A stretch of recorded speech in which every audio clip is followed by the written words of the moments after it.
Happy day. Welcome to stock insights. நம்ம சேனலில் daily stock நியூஸோட updates தான் பார்த்துட்டு வரோம். இந்த கண்டென்ட்லாம் economic times, CNBC, TV18, money control, NDTV ப்ராஃபிட்லேருந்து எடுத்திருக்கேன்.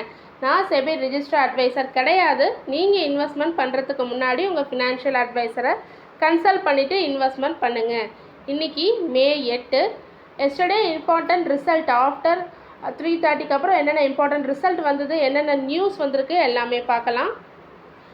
BPCL பாரத் பெட்ரோலியம் கார்ப்பரேஷன் ஒரு கான்ட்ராக்ட் கொடுத்துருக்காங்க. Wind energy project. அதோட ஒர்க் பார்த்திங்கன்னா 100 மெகாவாட். யாருக்கு கொடுத்துருக்காங்கன்னா சுஸ்லான் எனர்ஜிக்கு மத்திய பிரதேஷில் ப்ராஜெக்ட் கிடச்சிருக்கு. இன்டெக்ரம் எனர்ஜி இன்ஃப்ராக்கு மகாராஷ்டிராவில் ப்ராஜெக்ட் கிடச்சிருக்கு.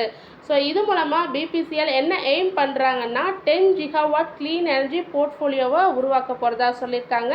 And net zero energy company emission உருவாக்க போகிறதா சொல்லியிருக்காங்க within the year of 2040. APL Apollo tyres Q4 result கொடுத்துருக்காங்க. Consolidated year on year wise net profit 72% increase ஆயிருக்கு. 170 crore-லேருந்து 293 crore இன்க்ரீஸ் ஆயிருக்கு. ரெவன்யூ 15.6% இன்க்ரீஸ் ஆயிருக்கு. 5,509 crore கொடுத்துருக்காங்க. EBITDA இன்க்ரீஸ் ஆயிருக்கு 48%, 414 crore கொடுத்துருக்காங்க. EBITDA மார்ஜின் 5.9%லேருந்து 7.5% இன்க்ரீஸ் ஆயிருக்கு.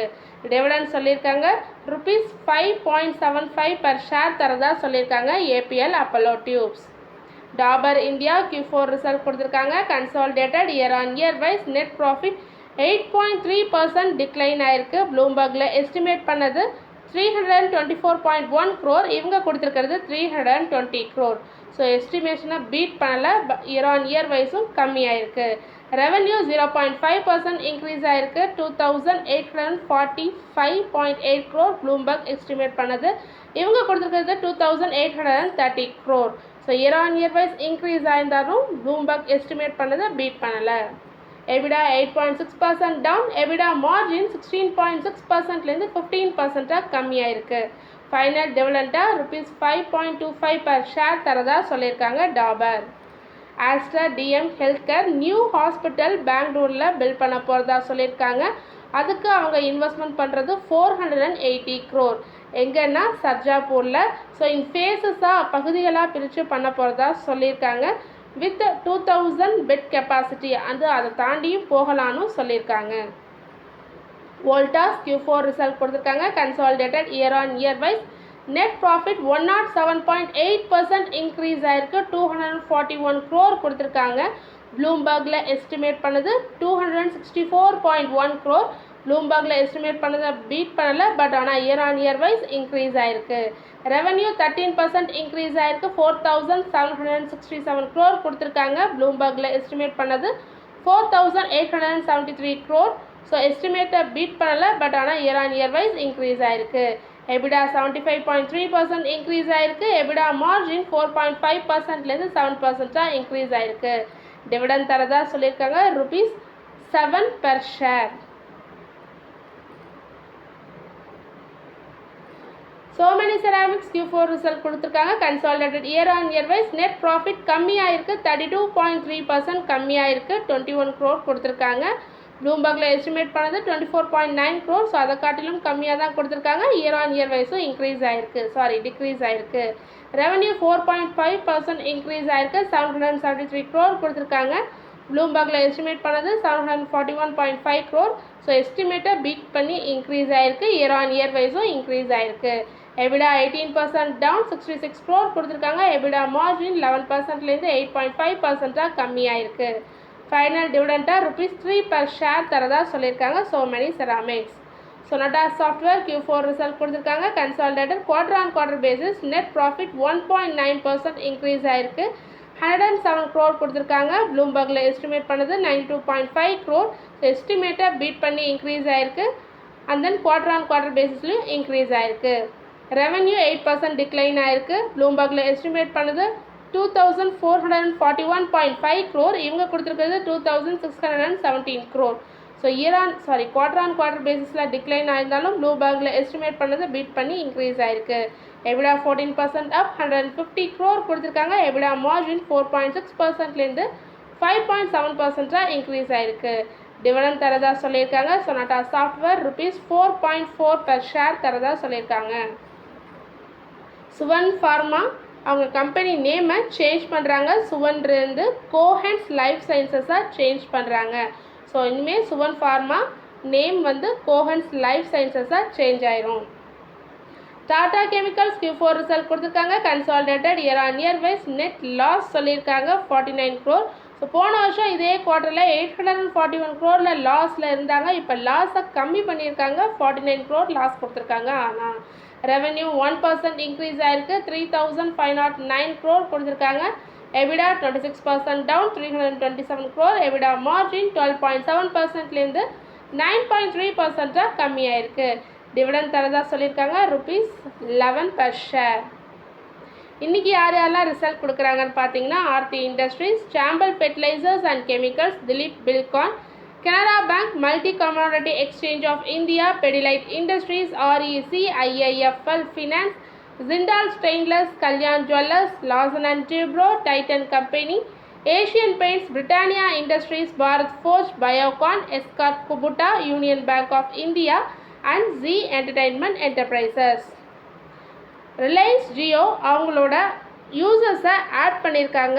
மார்ச் 2025 பார்த்தீங்கன்னா 21.74 lakh யூசர்ஸை ஆட் பண்ணியிருக்காங்க. ஸோ பிப்ரவரியில் இந்த இயர் பிப்ரவரியில் 17.65 lakh யூசர்ஸ் இருந்தாங்க. இப்போ மார்ச்சில் 21.74 lakh யூசர்ஸை ஆட் பண்ணியிருக்காங்க. சேம் பாரதி ஏர்டெலுக்கு பார்த்தீங்கன்னா பிப்ரவரியில் 15.93 lakh யூசர்ஸ் இருந்திருக்காங்க. இப்போ மார்ச் 2025 12.50 lakh சப்ஸ்கிரைபர்ஸ் இன்க்ரீஸ் ஆகிருக்காங்க. நான் சொல்கிறது இந்த வருஷம் பிப்ரவரி மார்ச்க்கு. வோடஃபோன் ஐடியாவில் பிப்ரவரியில் 20,720 யூசர்ஸை லாஸ் பண்ணியிருக்காங்க. இப்போ லாஸ் இன்னும் இன்க்ரீஸ் ஆகிருக்கு. 5.41 lakh யூசர்ஸ் மார்ச் 2025 லாஸ் பண்ணியிருக்காங்க. அதாவது சப்ஸ்கிரைப் பண்ணல வோடஃபோன் ஐடியாவை. சிம்போனி Q4 ரிசல்ட் கொடுத்துருக்காங்க. Consolidated year on year wise net profit 64.58% increase ஆகிருக்கு. 79 crore கொடுத்துருக்காங்க. ரெவன்யூ 46.98% இன்க்ரீஸ் ஆகிருக்கு. 488 crore கொடுத்துருக்காங்க. EBITDA 87.71% up 57 crore 107 crore increase ஆகிருக்கு. எபிடா மார்ஜின் 4.76% இன்க்ரீஸ் ஆகிருக்கு. அதாவது 17.16% 21.92% எபிடா மார்ஜின் இன்க்ரீஸ் ஆகிருக்கு. ஃபைனல் டிவிடெண்டாக ₹8 per ஷேர் தரதா சொல்லியிருக்காங்க Symphony. Coal India Q4 result கொடுத்துருக்காங்க. Consolidated year on year wise net profit 12% increase ஆகிருக்கு. 9,604 crore கொடுத்துருக்காங்க. ரெவன்யூ ஆனால் 1% ஃபால் ஆகிருக்கு. 37,824.5 crore கொடுத்துருக்காங்க. போர்ட் ஃபைனல் டிவிடெண்டாக ₹5.15 per ஷேர் தரதா சொல்லியிருக்காங்க. யுனைடெட் ப்ரீவரிஸ் Q4 ரிசல்ட் கொடுத்துருக்காங்க. Consolidated year on year wise net profit 19.9% increase ஆகிருக்கு. ப்ளூம்பர்கில் எஸ்டிமேட் பண்ணது 90.12 crore, இவங்க கொடுத்துருக்கிறது 97.76 crore. ஸோ எஸ்டிமேட்டை பீட் பண்ணி இன்க்ரீஸ் ஆகிருக்கு. இயர் ஆன் இயர் வைஸும் இன்க்ரீஸ் ஆகிருக்கு. ரெவன்யூ 9% இன்க்ரீஸ் ஆகிருக்கு. ப்ளூம்பர்கில் எஸ்டிமேட் பண்ணது 2,331.95 crore, இவங்க கொடுத்துருக்கிறது 2,322.98 crore. ஸோ ப்ளூம்பர்கில் எஸ்டிமேட் பண்ணது மார்ஜினலாக கம்மியாக இருந்தாலும் year on year wise increase ஆகிருக்கு. எபிடா 31% அப் 186.71 crore கொடுத்துருக்காங்க. எபிடா மார்ஜின் 6.7%லேருந்து 8% இன்க்ரீஸ் ஆகிருக்கு. யுனைடெட் ப்ரீவரிஸ் டிவிடெண்ட் தரதா சொல்லியிருக்காங்க ₹10 per share. Niva Bupa health Q4 result கொடுத்துருக்காங்க. Year on year wise net profit 31% increase ஆகிருக்கு. 206 crore கொடுத்துருக்காங்க. நெட் ப்ரீமியம் இன்கம் 25.4% இன்க்ரீஸ் ஆகிருக்கு. 1,527 crore கொடுத்துருக்காங்க. கிராஸ் என்பிஏவை கம்மி பண்ணியிருக்காங்க. 0.86%லேருந்து 0.66% கம்மி பண்ணியிருக்காங்க. So Jerome Powell yesterday meeting நடந்தது. ஸோ அதில் 10 வார்னிங் ஷார்ட்ஸ் கொடுத்துருக்காங்க. ஃபெட் மீட்டிங் நடந்தது.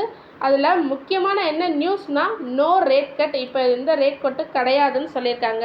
ஸோ 10 வார்னிங் ஷார்ட்ஸ் கொடுத்துருக்காங்க. என்னென்னு பார்க்கலாம். ட்ரம்ப்ஸோட ப்ரெஷர் வந்து ஃபெட் டிசிஷனை எஃபெக்ட் பண்ணாதுன்னு சொல்லியிருக்காங்க ஃபஸ்ட்டு பாயிண்ட். ஸோ ஃபெட்டோட கரண்ட் பாலிசி வந்து இப்போதைக்கு சரியாக தான் இருக்குது. ஸோ எந்த ரேட் கட்டும் கிடையாது. டேரிஃப் வந்து இப்படியே போயிட்டு இருந்ததுன்னா இன்ஃப்ளேஷன் அண்ட் ஜாப் கோல்ஸ் எல்லாம் இந்த வருஷத்துக்கு ரொம்ப டிலே ஆகும்னு ஒரு மெயின் பாயிண்ட் கொடுத்துருக்காது. ஸோ பிக் டேரிஃப் வந்து மே காஸ் இன்ஃப்ளேஷனை காஸ் பண்ணலாம். அண்ட் தென் க்ரோத் வந்து ஸ்லோவர் ஆகும், அன்எம்ப்ளாய்மெண்ட் இன்க்ரீஸ் ஆகும். ஸோ இன்ஃப்ளேஷன் அன்எம்ப்ளாய்மெண்ட் இன்க்ரீஸ் ஆகும், க்ரோத் ஸ்லோவர் ஆகும்னு சொல்லியிருக்காங்க. போவல் கரண்ட் எக்கனாமிக் ட்ரபிள் வந்து எது மெயினாக ட்ரம்ப்போட டேரிஃபால் தான் மெயினாக பாதிக்குது. கரண்ட் எக்கனாமிக் ட்ரபிள் வந்து மெயினாக ட்ரம்ப்போட டேரிஃபால் தான் பாதிக்குதுன்னு சொல்லியிருக்காங்க. பீப்புள் கம்பெனிஸ்லாம் இப்போ ரொம்ப நம்பகத்தன்மையை இழந்துக்கிட்டு இருக்காங்கன்னு சொல்லிட்டு இருக்காங்க. அவங்க ஸ்பெண்ட் பண்ணுறதை ரெடியூஸ் பண்ணுறாங்க, அண்ட் தென் இன்வெஸ்ட்மெண்ட்டையும் ரெடியூஸ் பண்ணுறாங்கன்னு சொல்லிட்டு இருக்காங்க. ஸோ எக்கனாமிக் வந்து இன்னும் வேர்ஸ்ட்டாக போகிறதுக்கு சான்சஸ் இருக்குது. ஸோ டேரிஃப் ஹைக்ஸ் வந்து ரொம்ப அதிகமாக இருந்ததுன்னா ஸோ எல்லாத்துக்குமே இது வந்து ஒரு கஷ்டமான காலமாக இருக்கும். மோர் டிஸ்ட்ரக்டிவ் தென் எனி ஒன் தாட், யாரும் நினச்சி பார்க்காதபடி ஒரு கஷ்டமானதாக இருக்கும்னு சொல்லியிருக்காங்க. ஸோ ஹை டேரிஃப் வந்து குட் பிளாக் ப்ராசஸ், ஸோ அவங்களோட ஃபெட் ப்ராசஸை பிளாக் பண்ணலாம், அண்ட் ப்ரைஸஸை ஸ்டேபிளாக இருக்க முடியாமல் செய்யலாம், ஜாப்ஸும் ஸ்ட்ராங்காக ஆகாதுன்னு சொல்லியிருக்காங்க. ஸோ ஃப்யூச்சர் எப்படி எதை டிபெண்ட் பண்ணி இருக்குன்னா ட்ரேட் டீல்ஸ் பொறுத்து தான் டிபெண்ட் பண்ணி இருக்குது. ஸோ மெயினாக ட்ரம்ப்போட டேரிஃப் ப்ரெஷர் தான் இது எல்லாத்துக்குமே காரணம்னு ஜெரம் போல் சொல்லியிருக்காங்க. ஸோ மெயினாக நம்ம நோட் பண்ண வேண்டியது என்னென்னா இப்போதைக்கு ரேட் கட் கிடையாது. யூஎஸ் எக்கனாமிக்கு இன்னும் வேர்ஸ்ட்டாக சான்சஸ் இருக்குது. இன்ஃப்ளேஷன் அதிகமாகலாம், எம்ப்ளாய்மெண்ட் வந்து கம்மியாகலாம், க்ரோத் ஸ்லோவர் ஆகலாம். ஸோ இது வந்து ஒரு அன்சர்டனிட்டி, நம்பகத்தன்மை இல்லாத பொசிஷனாக இருக்குதுன்னு சொல்கிறது தான் நமக்கு தேவையான இம்பார்ட்டன்ட் பாயிண்ட்ஸ். தொடர்ந்து இதுமாரி யூஸ்ஃபுல்லான அப்டேட்ஸ் வேணும்னா மறக்காமல் நம்ம சேனலை சப்ஸ்கிரைப் பண்ணுங்கள், பெல் ஐக்கான் கிளிக் பண்ணுங்கள், லைக் அண்ட் ஷேர் பண்ணுங்கள். தேங்க்யூ.